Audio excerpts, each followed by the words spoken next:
Bonjour, j'espère que vous allez bien, c'est Mehdi Invest. Aujourd'hui, on va parler d'un autre projet Polkadot. C'est un projet en fait qui me parle beaucoup personnellement. Vous allez savoir pourquoi après. Ce projet s'appelle BitGreen. Il est fondé par une équipe principalement américaine et israélienne et ils ont comme objectif de faciliter le financement des projets écologiques et projets verts et attaquer le marché du développement durable et des crédits du carbone. Pour la petite histoire, je détiens personnellement un master de recherche dans l'écologie et dans l'environnement. Et j'ai travaillé presque 3 ans dans le domaine de l'écologie et des sciences de l'environnement. J'ai eu l'occasion d'échanger avec les fondateurs et les cofondateurs de ce projet-là lors de la conférence Paris.com. Il me paraît que c'est un projet très, très intéressant. Du coup, je vais vous en parler aujourd'hui. Vu la crise écologique actuelle et dans un contexte de changement climatique, les Nations Unies et les pays du G7 se sont mis d'accord en 1992 pour ratifier le pacte de Kyoto, donnant naissance au marché des crédits des carbone, mettant en place un cadre mondial de travail appelé ESG, environnement, social et gouvernance. ESG a été mis à jour en 2015 lors de l'accord de Paris et offre un outil de mesure quantitatif quant à la performance environnementale des entreprises, permettant de les comparer les uns les autres en se basant sur des critères prédéfinis comme la gestion des déchets au sein de l'entreprise, le rejet de CO2, l'utilisation de l'eau, etc.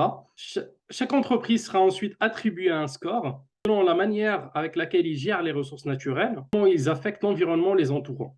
Et sur l'aspect social, les entreprises sont plutôt notées sur leur traitement des employés, la diversité au sein du management, etc.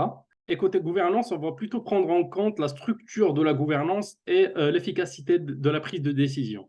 Pour résumer, l'ESG est un cadre de travail quantitatif permettant d'évaluer les entreprises non seulement par leur bilan financier, mais sur leur contribution générale à la société. Si on se concentre sur le côté environnemental de l'ESG, on comprend rapidement que les émissions de CO2 par les industriels et par les diverses activités économiques contribuent au réchauffement climatique, causent des dégâts majeurs sur les écosystèmes et sur l'environnement. Vu l'urgence de tacler cette problématique du réchauffement climatique, le protocole de Kyoto a créé un marché pour les crédits carbone où des entreprises polluantes seront emmenées à payer et financer des projets verts écologiques pour ensuite récupérer les crédits qu'on appelle des crédits du carbone. Mais selon le scientifique, être neutre en carbone ne suffira peut-être plus. Il faut plutôt penser à capter le CO2 de l'atmosphère et le récupérer. Et pour cela, Elon Musk a offert 100 millions de dollars pour les initiatives et les nouvelles technologies arrivant à capturer le carbone de l'air. Le marché du développement durable et des crédits du carbone offre une opportunité majeure car le gap de financement est estimé à 50 trillions de dollars, oui, en trillions de dollars. Ici, on a le testament du billionnaire investisseur Shamat Pilahaptia qui a dit que le premier trillionnaire au monde serait quelqu'un qui combat le changement climatique. BitGreen a comme ambition de capturer 1 trillion de dollars de ces financements. Si on fait une étude un peu qualitative du projet, on va voir c'est qui les fondateurs de ces projets. On va aller au CEO qui est Adam Carver. On voit que c'est un lauréat de l'Université de Michigan en tout ce qui concerne les sciences de l'environnement et du développement durable. On voit qu'il a travaillé un peu plus que 10 ans dans le domaine du financement. Du coup, c'est quelqu'un qui sait de quoi il parle et c'est quelqu'un qui potentiellement sait ce qu'il fait. À mon avis, essayer de capturer 1 trillion de dollars en termes de financement dans les prochaines 10 ans, c'est un objectif qui est assez ambitieux. On connaît que le marché du crédit des carbone est en pleine expansion.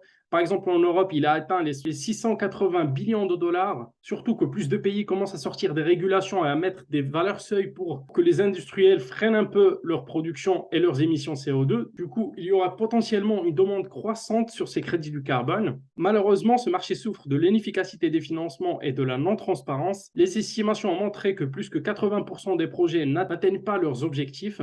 Le marché souffre aussi de beaucoup d'intermédiaires qui prennent de larges commissions, qui fait que peu de capital atteint les communautés indigènes et contribue à financer de façon réelle les projets. Mais heureusement, la blockchain peut résoudre tous ces problèmes. C'est ce que BitGreen essaie de faire, c'est de créer une blockchain spécifique, une parachain dans l'écosystème de Polkadot et offrir un capital en avance aux communautés indigènes afin de financer les projets contre l'exclusivité d'acheter et d'acquérir les crédits du carbone dans le futur. BitGreen envisage aussi de créer une sorte de marketplace où les projets écologiques peuvent demander un financement directement auprès des investisseurs. La plateforme va leur permettre de fournir toutes sortes de documents pour appuyer leur dossier. Moi, personnellement, je kiffe vraiment ce projet car je trouve que ça emmène une vraie utilité plutôt positive pour la blockchain pour pouvoir financer des projets écologiques. Et le projet tacle une grande problématique maintenant qui est au sein de l'actualité, en pleine actualité.